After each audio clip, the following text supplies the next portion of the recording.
Hey, what is going on, guys? It's Radar25 here, back at it with another recap and analysis of Friday Night Smackdown. This Friday Night Smackdown is from February 21st, 2020.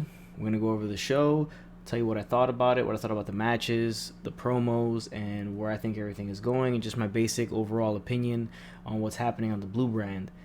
Last week's episode was so-so. Wasn't the best episode of SmackDown. SmackDown seems to be in kind of a lull right now as things kind of slowly get into WrestleMania form and their matches kind of flesh out. But they're kind of like probably the worst out of all four wrestling shows right now at this point. But we're going to get into it. But before we do, I want to remind you guys to drop a like on this video, hit that subscribe button, and hit that notification button so you can stay on top of everything that I'm dropping weekly, all my wrestling videos, my walkthroughs, and any live streams that I'm doing during the week.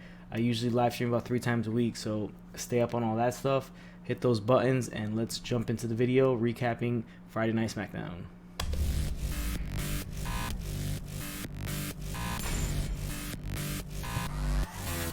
Friday Night SmackDown opened up with the Usos coming out to the ring, cutting a very short promo, talking about Miz and Morrison and the issues they have with them, and also introducing the New Day. So here comes Kofi and Big E, the tag team champions. They come out, they have a nice back and forth with each other. You know these guys are friends in real life. They get along very well. If you watch the Up Up Down Down channel, you'll see that and how they are together. But there's just a back and forth, complimenting each other, but also taking some shots at each other, who's the best tag team. Obviously, both tag teams are at the top of the entire company. So both have been multi-time champions. I believe the New Day's at 7 and the Usos are at 6. So they took a shot at the Usos for that. But it's all fun here and led to the tag team match that was the Usos and the New Day versus Miz and Morrison and Dolph Ziggler and Robert Roode. Fun match, a lot of guys, but it was a very athletic match.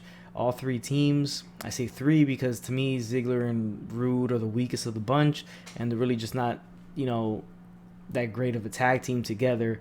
I don't think they really mesh that well, but they're there because they're two heels. They've been together for a decent amount of time, but this is really a match revolving around Miz, Morrison, the New Day, and the Usos. Obviously, Miz and Morrison have their shot at the New Day at Super Showdown this upcoming Thursday for the tag title. So overall, really good match. I really enjoyed it. A lot of athletic moves, especially from Morrison and Kofi and the Usos. The strength displays by Big E, always fun to watch. Dolph Ziggler, tremendous in his own right as a singles more than I think a tag team. And Robert Roode, obviously he's good as well. But like I said, just these guys are. They just don't really do it for me as a tag team. But it was great to see those three teams really go at it, and I'm excited to see the Super Showdown matchup. Like I said, Miz Morrison and the New Day. So the Usos were able to pick up the win. Ziggler and Roode took the pinfall, obviously, because they don't want Miz and Morrison losing before Super Showdown.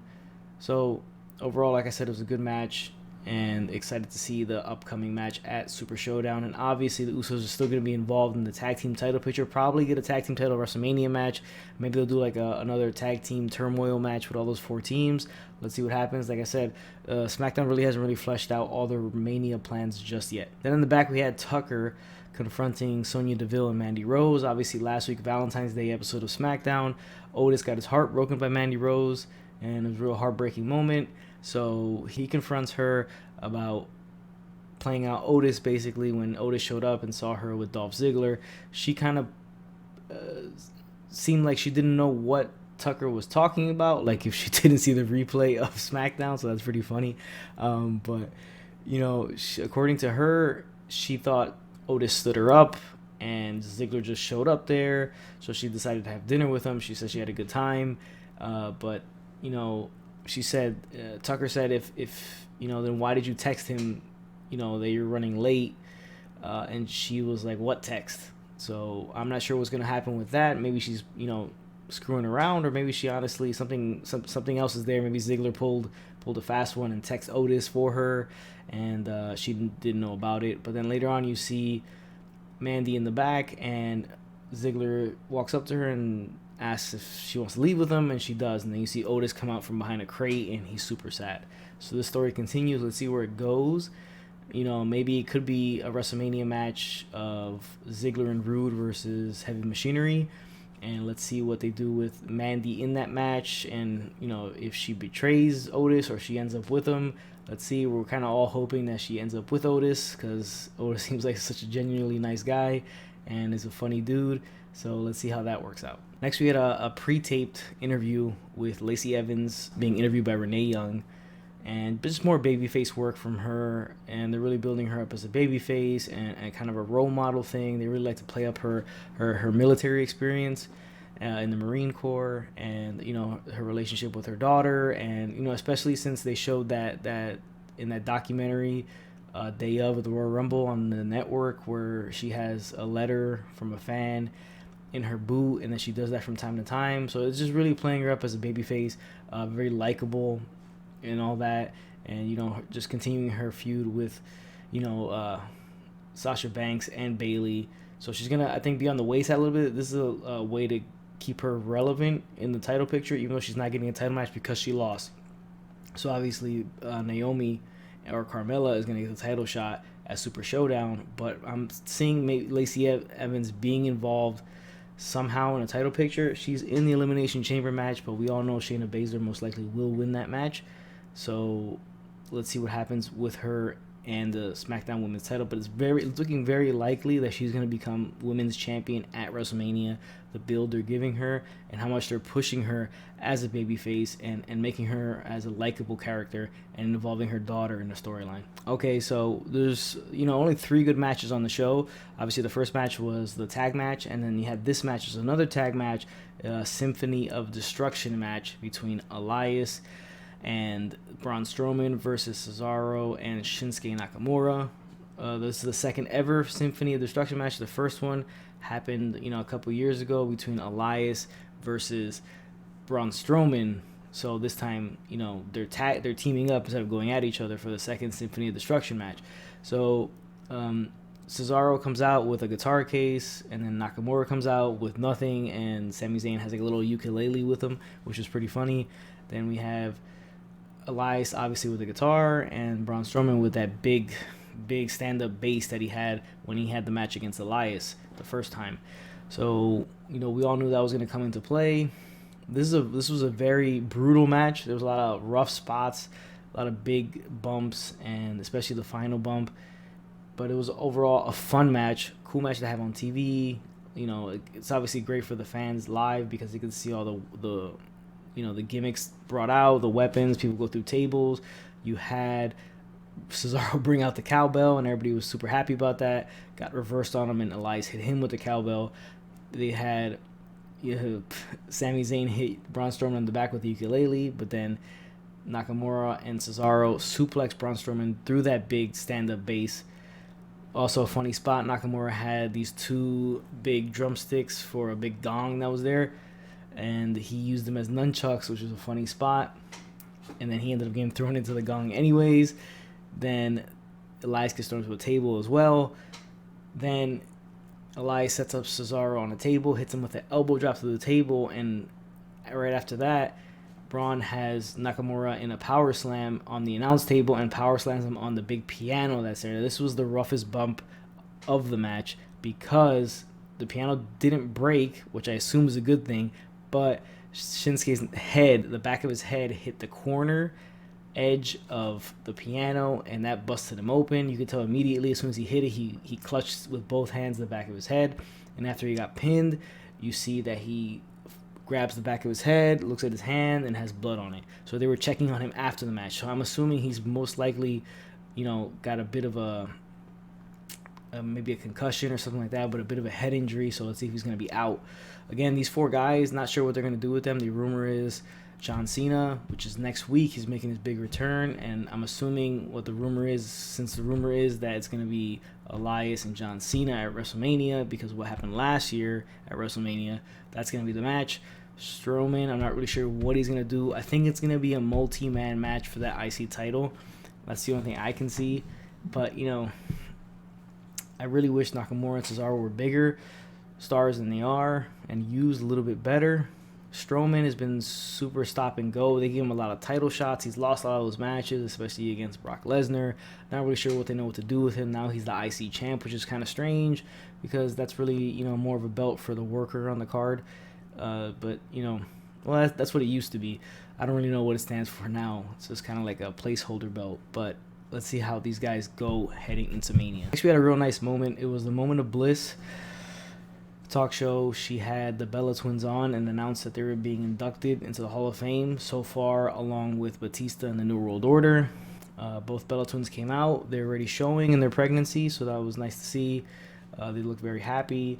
They were thanking the fans, thanking the Bella Army, and looked genuinely excited for so far how the year's been turning out for them. Then Daniel Bryan came out with their daughter Birdie, so they had a nice family moment. But an overall just nice moment for all involved, and good to see the Bellas back on TV, and they're getting their Hall of Fame induction. This led directly into Daniel Bryan's match with Heath Slater. Now they had a funny back and forth in the backstage a little earlier in the night. For some reason he came out, he was in the back, and Drew Gulak walked up on Daniel Bryan, told him he had a PowerPoint presentation to show him what is wrong with him right now and why he's struggling. And then Heath Slater came out, and he had a funny altercation with Daniel Bryan. Heath Slater's just a funny guy, funny character. He's one of those guys who looks like he just says yes to everything, and he'll be a guy who stays with the company forever. He's already been in there forever, but he'll probably stay longer, just like an R-Truth. Similar type of guy who's willing to do whatever Vince McMahon and the company asks him to do, and will do it to the best of his abilities. So they had a real quick match, a little bit more competitive than I thought it was going to be, but obviously Daniel Bryan gets the win. Drew Gulak on commentary was pretty entertaining as well. I'm not sure where they're going with this and what their plans are for Mania, especially with Daniel Bryan. I doubt it's going to be him and Drew Gulak, but let's see what happens. Could be a Andre the Giant thing, but I do hope not. That's not the case. Next, we had the number one contenders match for the women's title for Super Showdown. So it was Carmella versus Naomi. Last week, Carmella had her match against Bayley. She ended up losing the match and was getting beat down. Naomi came in for the save, and they took out Bayley. So the match was a good match. This match, Carmella and Naomi. Bayley on the outside, she gets ejected. Great athleticism from Naomi as per usual. Carmella's really improving every time you see her in the ring, putting together solid matches. There was a little discombobulation in the middle of this match, but they finished strong. And again, great athleticism shown by Naomi. And Naomi gets the win. So now she will face Bayley at Super Showdown this Thursday, which is obviously a big deal in itself. They had the first match, first women's match, the last Super Showdown. Now they're having the first women's title match at Super Showdown between these two competitors. So it's going to be a lot of fun. And most likely Bayley will probably win out this match, I assume, unless they want to do a big shock and have Naomi win it. But her time will come. If it's not Super Showdown, it will be sometime in the near future. She's too much of a good athlete to, not have her at the top of the division. Okay, so here was the big thing they were leading up to all night, was Goldberg appearing on SmackDown. Goldberg comes out, says a couple words really quickly, and then Bray Wyatt interrupts with the Firefly Funhouse on the Tron. They have a little bit of a back and forth. The Fiend arrives. Goldberg knows the Fiend is behind them and he's there, so he's not at all, scared, nervous, or surprised whatsoever, which I didn't like. I mean, I know Goldberg's always been a badass, but he's old now. He's he's barely there, so I don't know. They're just making him look really, really, not worried about the Fiend whatsoever. Doesn't make a ton of sense, but the Fiend shows up behind them, and he immediately gets speared by Goldberg, and he's hurt. He's down on the ground, and then Goldberg's setting up for a second spear, and then the lights cut out, and the Fiend disappears. And that was the end of it. Goldberg celebrates in the ring, but, he really got the upper hand on Fiend, even though he disappeared and there was the laugh, over the speakers. But, he got caught with the spear quickly, and he was hurt, so I'm not really sure why, they did that. I don't really like that, because, I guess... How can you make the Fiend look any stronger than he already is? So why build up Goldberg to have him lose? Doesn't make a ton of sense. They could have had a face-to-face or something like that, not have the physicality, or have him get up from the spear and not sell it as much as he did. because you want to keep the Fiend kind of the way he is at this point. I'm pretty sure Fiend is going to win out and win that match and keep the Universal title at Super Showdown. I don't see why they would give the strap to Goldberg. It doesn't make any sense to me. But, stranger things have happened in WWE, especially with the part-time and the older guys. So let's see what happens at Super Showdown. Obviously, that's this upcoming Thursday. And, we're all looking towards after that, the Elimination Chamber. The rumor is Roman Reigns will probably win that match and get his title match against The Fiend at WrestleMania. That's the rumor. It looks likely, unless barring any crazy swerve at this point. But that was SmackDown from February 21st, 2020. Again, another subpar episode of SmackDown. They're kind of in a weird spot right now. They're kind of just holding where they're at right now and waiting for all these matches to kind of flesh themselves out. Next week, we do have the return of John Cena, which is a big thing. He's been gone for a while. Obviously, he's going to come and cut an impassionate killer promo and probably just set up that match for Mania, which the rumor is he will face Elias. But again, another subpar episode of SmackDown. They really need to ramp it up going into Mania season. Hopefully they will after Super Showdown and maybe after Elimination Chamber. Really ramp up the feuds and the personal rivalries and get people excited for the blue brand spot in Mania. So that's the end of the video, guys. Let me know in the comment section below what you guys thought of this episode of SmackDown and what you see going forward and how you're viewing the blue brand right now and the rumored matches from the blue brand for WrestleMania, what you guys think of that. Follow me on Twitter. The link is in the description below. Hit me up on there so you can stay up to date on everything I'm doing and we can talk back and forth about wrestling games, whatever you guys want to talk about. So thanks again for watching the video, guys, and I'm out.